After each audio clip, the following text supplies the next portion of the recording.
Cuando se habla de relojes mecánicos, muchísimas personas entienden que eso es algo que está completamente desfasado y que ya eso quedó en el pasado. Y es que ¿para qué gastarse miles y miles de dólares en un reloj si ya desde tu celular lo tienes todo en cualquier momento? Pero hey, nada más alejado de la realidad. Ese sector de la relojería sigue en ascenso día a día e inclusive hay relojes que no te puedes ni imaginar. Para muchos de nosotros, incluyéndome claro, es muy importante conocer y saber más sobre los mecanismos y todo eso que está relacionado con el mundo de la relojería. Y es que si tú mismo te adentras en este mundo de la relojería y entiendes todos los entresijos de estas piezas y todo eso, entenderás por qué hay relojes que cuestan miles, cientos de miles y hasta millones de dólares. Pero es que mira, un ejemplo rápido. Para muchísimas personas es difícil distinguir entre un reloj mecánico y un reloj de cuarzo, o entre un reloj cronógrafo y un cronómetro, o que si un reloj de cuerda manual o un reloj automático. Pero ¿qué te parece si hacemos lo siguiente? Si te gusta y te apasiona todo este mundo de la relojería, ¿qué te parece si hablamos sobre 7 cosas que todos debemos conocer sobre relojes? Diferencias entre ellos, historias, precios, comparaciones, complicaciones, que es muy importante. Vamos a ver un poco de todo, así que si quieres, acompáñanos.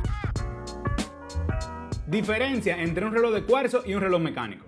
Ok, en el mundo de los relojes podemos decir que hay dos grandes grupos, que son los relojes mecánicos y los relojes de cuarzo. Claro está, hay los relojes inteligentes y todo eso, pero eso no va. Bueno, pues hay que saber diferenciar entre estos dos grupos de relojes. Vamos a empezar por los mecánicos. Un reloj mecánico es aquel que no necesita de una fuente de energía externa para hacer la medición del tiempo, sino que se realiza mediante un sistema de engranajes y resortes que necesita ser enrollado periódicamente.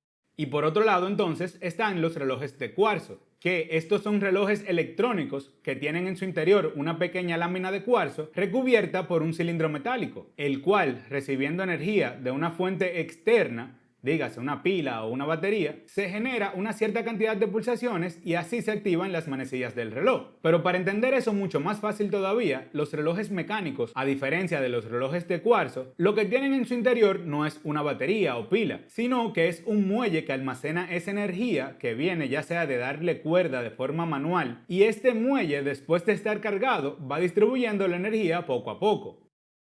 Cronómetro versus cronógrafo.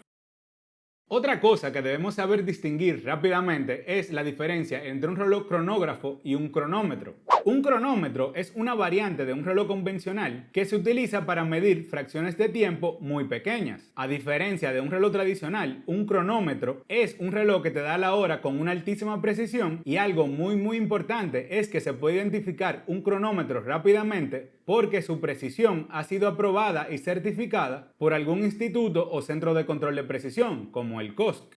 Y por otro lado, entonces, están los cronógrafos, que estos sirven para registrar, o como la misma etimología de la palabra cronógrafo indica, sirve para escribir gráficamente el tiempo transcurrido durante un intervalo de tiempo, valga la redundancia. En otras palabras, un cronógrafo sirve para medir tiempos cortos entre dos intervalos. Entonces, es posible que un reloj que solo da la hora, minutos y segundos sea cronómetro, pero para que un reloj sea cronógrafo y pueda medir intervalos de tiempo corto, es necesario de una complicación adicional dentro del movimiento del mismo reloj. ¿Qué son las complicaciones? ¿Qué determina el precio de un reloj? Los diamantes, el oro, la marca. Pues sí, claro, todo eso influye. Pero además de todo eso está otro factor adicional, que son las complicaciones. Las complicaciones son todas aquellas funciones adicionales que tienen los relojes, además de lo básico que es dar la hora. Las complicaciones o funciones adicionales que tienen esos relojes pueden ser, por ejemplo, acústicas, como las alarmas, para medir tiempo corto, como dijimos por ejemplo con el cronógrafo, o también pueden ser, por ejemplo, astronómicas, como sería la fase lunar o el tiempo sideral. Pero mira, por aquí arriba te vamos a dejar esta lista de reproducción donde hablamos más detallado de qué son las complicaciones. Además de eso, las detallamos cada una y vemos cómo funcionan, qué hacen y todo lo demás. La meca de los relojes sigue siendo Suiza, pero ok, en este punto, para explicarlo todavía mejor, vamos a ver un poco de la historia y vamos a ver qué fue la crisis o revolución del cuarzo.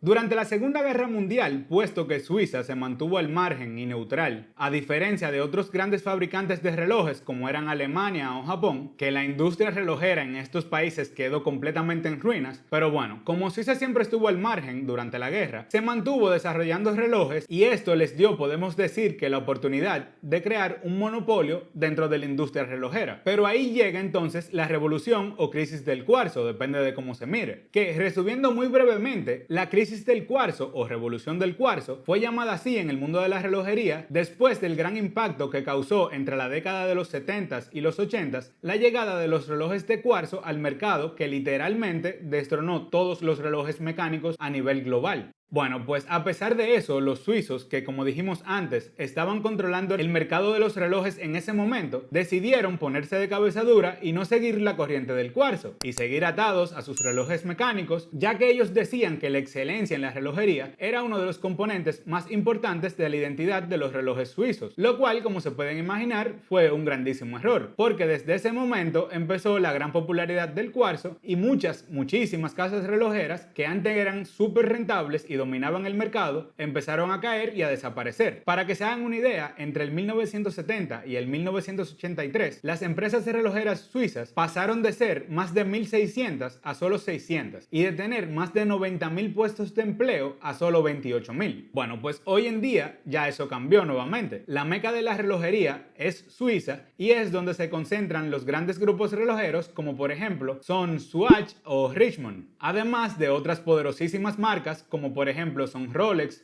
Audemars Piguet, Patek Philippe o Richard Mille. Pero todo eso de la crisis del cuarzo y todo eso está muchísimo mejor explicado ahí. Muchas firmas y pocas compañías. Ya que en el punto pasado hablamos sobre el grupo Swatch, ahora vamos a explicar todo. Bueno, pues Swatch es el nombre del grupo donde Nicolas Hayek aglutinó a partir de la década de los 80 las más importantes empresas relojeras que estaban en quiebra, como dijimos en la crisis del cuarzo. Hoy en día el grupo Swatch factura más de 6.500 millones de euros anualmente y tiene firmas tan importantes como por ejemplo pueden ser Breguet, Blancpain, Omega, Longines o Glashütte. Y por el otro lado entonces está el grupo de relojería Richemont, que fue fundada en el año 1988 y que hoy en día maneja firmas como por ejemplo pueden ser Cartier, Vacheron Constantin, Alain Sonne, Jaeger-LeCoultre, Piaget o Montblanc, nada más. Y eso que nada más son dos grupos. Un reloj de plástico salvó la industria de la relojería. Bueno, pues por tercer punto consecutivo tenemos que hablar de un Swatch. Y es que un Swatch fue el primer reloj mecánico de plástico que se pudo poner frente a frente contra esos relojes de cuarzo que eran tan económicos. Bueno, pues ese Swatch del que estamos hablando estaba fabricado con 51 piezas, que eran 39 menos que un reloj suizo estándar, y resultó siendo un tremendo éxito.